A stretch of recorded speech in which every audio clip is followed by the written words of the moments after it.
So is this what we can expect from Netflix moving forward? Because if so, sign me up.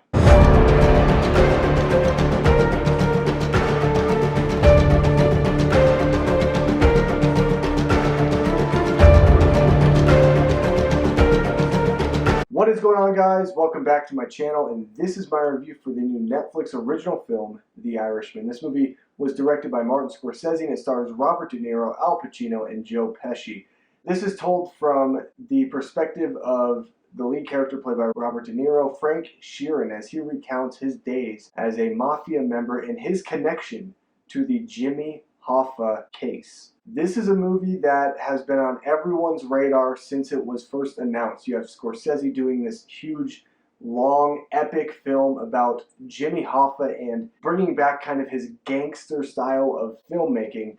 You have De Niro, you have Pacino, you have Pesci. This is a packed cast. We knew that the runtime was 3.5 hours long, which really did kind of scare me a little bit, but I have to say, holy crap, is this movie fantastic. This is one of the best movies of the year. And right now, it actually has surpassed Once Upon a Time in Hollywood to become my second favorite film of 2019.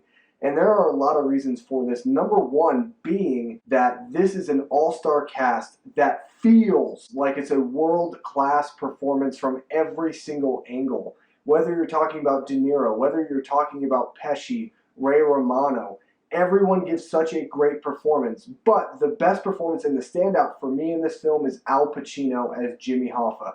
Holy crap, does he own it. He really owns this role, and I really think it's going to be a two-man race between him and Brad Pitt for Best Supporting Actor. And it's really a toss-up at this point. I mean, he's so good in this role. It just feels like Al Pacino is back, and this is the first time he's ever done a film with Martin Scorsese, and it works extremely well. The second great thing about this movie, now 3.5 hours is a long runtime, but you do not feel it throughout the film. There are moments, if I had to pick one little negative, there are scenes that feel like they don't necessarily need to be in the final edit of this movie. But taking that out of perspective, every scene works. The pacing is beautiful.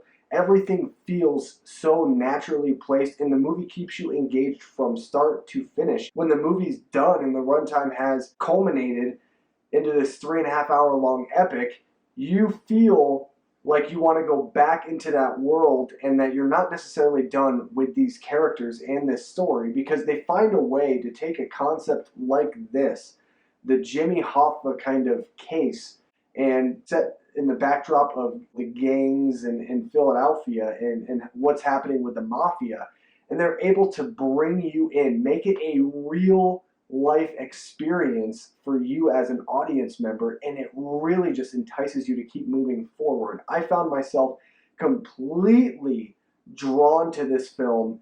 Again, from the first frame to the closing credits, I just felt like this movie had a beautiful way of telling this story, and I wanted to stay in this story with these characters and learning more about the history and more stories that Robert De Niro's character Frank had to tell within this world. It is a movie that floors you. There are emotional beats that work really well. I never truly cried or never really got super emotional to the point of breaking down, but there are moments where you feel what the characters are feeling. You can feel the dread, you can feel the regret, the guilt that all these characters are feeling, the anger. It's so beautifully well crafted, and the performances really bring the best out of the emotion of this film, because if it wasn't for the performances by De Niro, by Pacino, by Pesci, I don't really think that this movie would hold up as much, and it would be a very boring and very slow 3.5 hour long film. There are moments and beats in this film that feel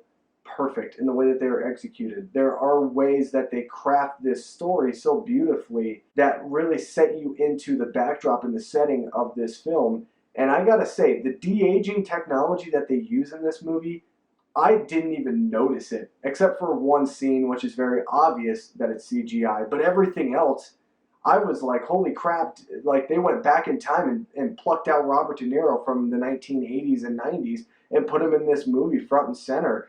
I couldn't tell the difference, to be honest. It's so well edited and it's so well shot that everything around it just feels natural, that there aren't really a lot of movements in this film that don't feel natural to the eye of the lens. And so I really love that about this film, because that was one thing that I was a little nervous and hesitant about, was the de-aging and how it would look in a film of this magnitude. This movie is going to get a lot of praise at the Oscars, and it should. It is a phenomenal film, hands down the best single-handed Netflix film that they've ever had in their lineup. And honestly, I cannot wait to watch this movie again, which I really want to within the next couple weeks, because I just really found myself very invested and fascinated in this story. That is my review for The Irishman. What do you guys think? Let me know down below in the comment section of this video. Make sure you guys drop a like on the video if you enjoyed it. Subscribe to my channel for more content just like this. And as always, I'll see you guys in my next video. Goodbye.